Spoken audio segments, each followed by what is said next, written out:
Let's talk about overcoming for a minute. Wow.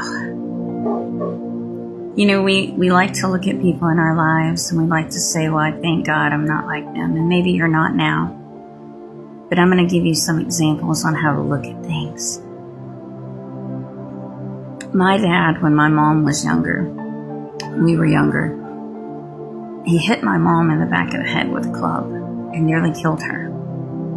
And she got amnesia.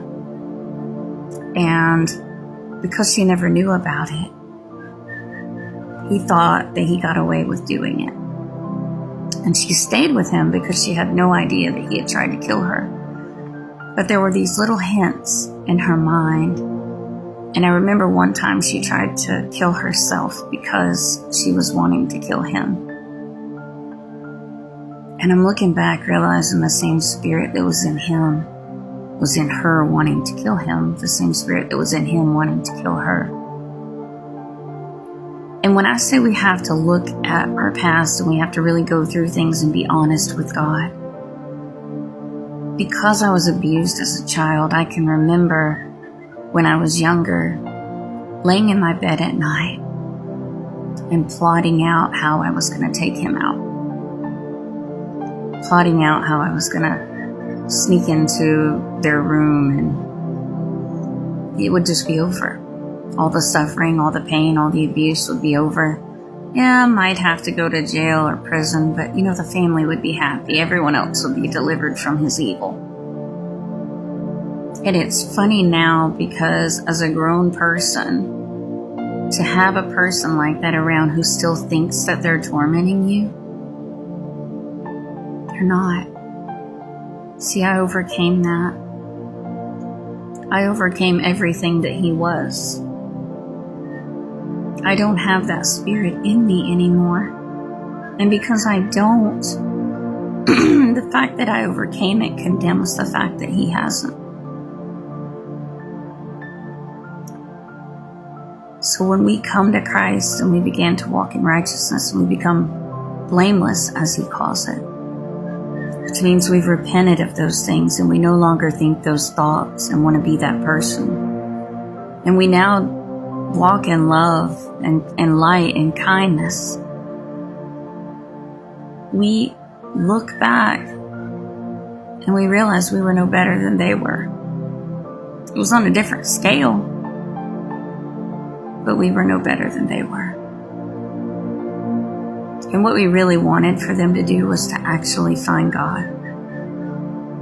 But because they cannot look at themselves, that's the problem with narcissistic personality disorder, or really anybody who's a wicked person. They cannot accept who they are. They cannot self-inflect. They cannot look at them and acknowledge who they are and how they are. And if you're trying to make them do that, which is the one thing they fear more than anything, they're going to hate you for it. I have to really look at myself and say, hey, I did that. It was wrong. I don't do it now. But I can't condemn him for what he did when I personally had those same thoughts. I had them toward him. There were so many things that were done that I thought that was the only way to make it stop. And I look back now and I realize the way to make it stop was to be the complete opposite of everything that he was. And God has helped me to do that. God has helped me to overcome it all. God has forgiven me. I've forgiven myself. And when I was a child, I used to think, well, even into adulthood, if I had been God's, if I had been right with God, he would have never allowed the things that happened to me to happen to me.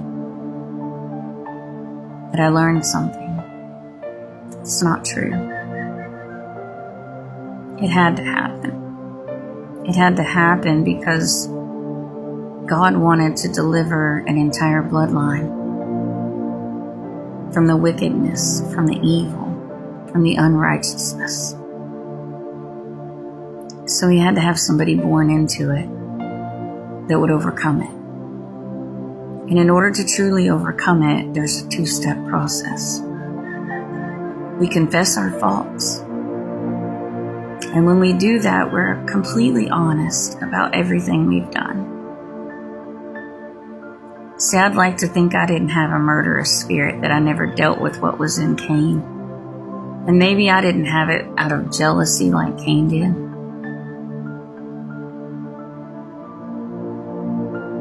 But that was my solution for it to stop. That's where my mind went. And God had to deliver me. So, walking on this side of things doesn't become, it's not a totem pole. It's very interesting. The only difference between a person who will know God and a person who won't is one of them is willing to accept their mistakes, to acknowledge them, and to forsake them. The other is so afraid to admit who they are that they can't even acknowledge what they've done and who they are. And so rather than take accountability and acknowledge their sin, they make excuses because they're afraid. They're not the stronger people. They're the weaker ones. And they're the ones that will not make it. They are anathema. They are those who are not redeemable among mankind. And we will know them, the scriptures say, by whether or not they love Jesus Christ. And Jesus said, it's not those that say unto me, Lord, Lord, but those that do the will of the Father. Those that walk like he walked. Those that forgive. Those that overcome. Those who suffer to be obedient the same way he did. Those who suffer in the flesh have ceased from sin. So if you've been suffering, count it all joy. Keep suffering, because that suffering is leading you to becoming like Jesus Christ. That's what the new heaven and new earth is all about. Wherein dwelleth righteousness. And we're here to bring that forward. We're here for that to be birthed on the earth. It was a great falling away. And for many, many, many, many, many years, we've taught doctrines but not walked in truth. We've been hypocrites. And God is coming now to destroy all of that. And I just want to say this. If you think you didn't have a murderous spirit, everyone who's a child that's not of God's, who's not walking in the truth, tells a lie. The Bible says that a liar hates the one he lies to. Did you know that a preacher who preaches false doctrines and lies is a murderer? Because all those who love or make a lie will not enter God's kingdom. So if you teach falseness, you are leading the people to death. You are a murderer, spiritually speaking. And that's a hard saying. Jesus said it this way: if you hate someone, your brother without a cause, you're a murderer. When we don't know Christ, we hate on people around us because we hate on us, because we're not being what he called us to be. And we're aware of it, whether we realize it or not. But when we begin to walk in righteousness and holiness and to be like him, and we begin to love ourselves, because we've been made in his image, we've been conformed to his image, then we walk in truth. And when we walk in that truth, we become healed. And then God uses us to heal others. And that's what I want to do for y'all. I want you to know what it's like to be whole. I want you to know what it's like to walk with him and talk with him and receive of the goodness of God. Suffering has an end, and it's at the end of yourself.